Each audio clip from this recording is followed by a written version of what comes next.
All right, let's get right into it. There is one question that is just dominating every conversation in the tech world, and honestly, it's a huge one. Is OpenAI, the company behind ChatGPT, already too big to fail? And look, this isn't just some theoretical question people are throwing around. This entire debate is being fueled by the absolutely staggering scale of financial deals and partnerships that OpenAI keeps announcing, one after another at a pace that's kind of hard to keep up with.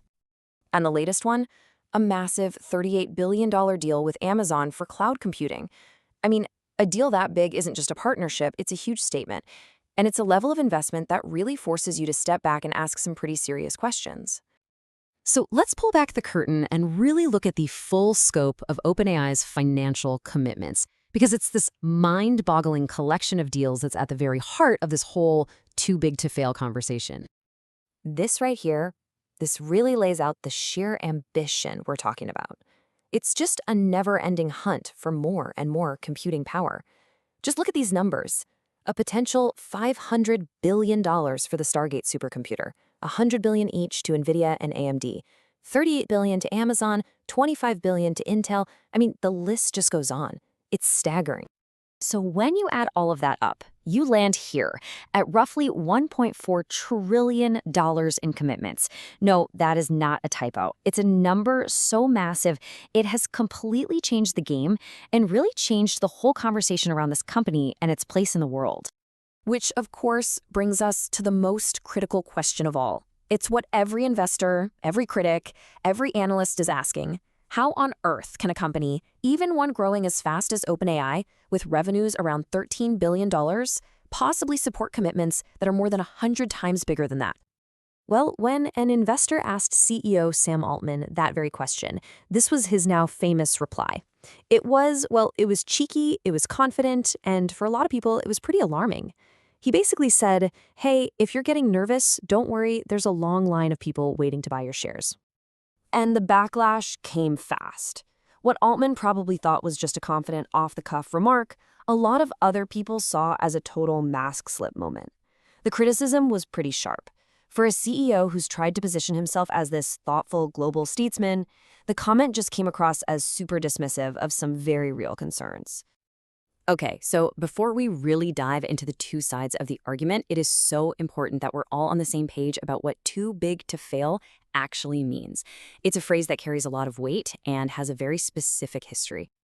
The term comes right out of the 2008 financial crisis. It was used to describe these giant banks that were so deeply woven into the very fabric of the economy that letting them go under would have set off this catastrophic domino effect. The risk was just so massive that the government felt it had no choice but to step in. And here is the key point that I think a lot of people miss. The name is a little misleading.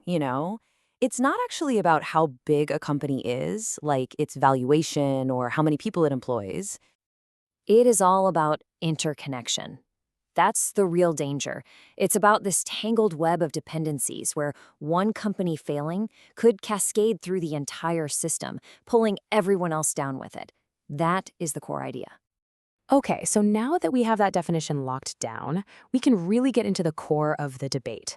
Does OpenAI actually fit that too big to fail description? And this really shows you the two camps. On one side, you've got the too connected to fail argument. These folks say, look at the web. Microsoft absolutely needs OpenAI for its entire AI strategy. NVIDIA needs them to keep driving demand for its chips. Oracle needs them using its cloud. It's this giant circular dependency. But then the other side says, hold on, this isn't a systemic risk like a bank. If OpenAI failed, it would be a slow burn. Investors would get wiped out or the company would get acquired. It wouldn't be a sudden collapse that tanks the whole economy. I mean, this debate has gotten so loud it's actually reached mainstream politics. You have Florida Governor Ron DeSantis pointing out the central irony here. We're talking about a company that isn't even profitable in these historic terms simply because it's become so tangled up with the biggest players in tech. This intense focus on OpenAI, it's really just one piece of a much, much bigger conversation that's happening everywhere right now. Are we living inside a massive, market-wide AI bubble? So on one hand, you have seasoned leaders like David Solomon, the CEO of Goldman Sachs, basically telling everyone to take a deep breath. His point is that, yeah, the pace of change feels insane, but the economy has always been flexible. It adapts. He's saying this time isn't fundamentally different. But despite that kind of optimism, if you actually look at how Wall Street is behaving, you see a ton of nervousness. The market's actions are really contradictory, revealing this deep uncertainty bubbling just below the surface. Palantir is the perfect example of this anxiety. They had an incredible quarter. They beat revenue expectations. They raised their future guidance. I mean, by any normal metric, that's a home run. And yet, their stock price still dropped. It just shows how on edge investors are. Even amazing news isn't enough to calm people down. And you don't even have to guess why. Palantir's own CEO, Alex Karp, came right out and said it.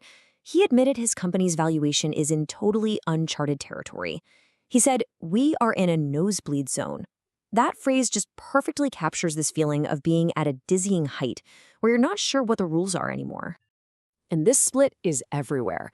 You've got major Wall Street analysts saying Nvidia, which is already a giant, could still soar another 70%. And at the exact same time, you have Michael Burry, the guy from The Big Short, making huge bets that this whole thing is going to come crashing down. It's a genuine battle between the bulls and the bears, playing out in real time. Okay, so after all that, the trillion-dollar deals, the debate over systemic risk, the anxiety across the entire market, what's the actual takeaway here? What are we supposed to make of all this? Well, here's where it gets really interesting. A key idea emerging is that the very fact that we are all having this intense public debate, that might be the market's own self-correcting mechanism at work. All of this questioning, all this skepticism, it's kind of the natural enemy of the blind optimism that fuels a real bubble. And that leaves us with this one last fascinating paradox to think about. Is it possible that all of this constant bubble talk is acting like the market's own immune system, and in doing so, preventing the very bubble it's trying to diagnose? It's a pretty powerful thought to end on.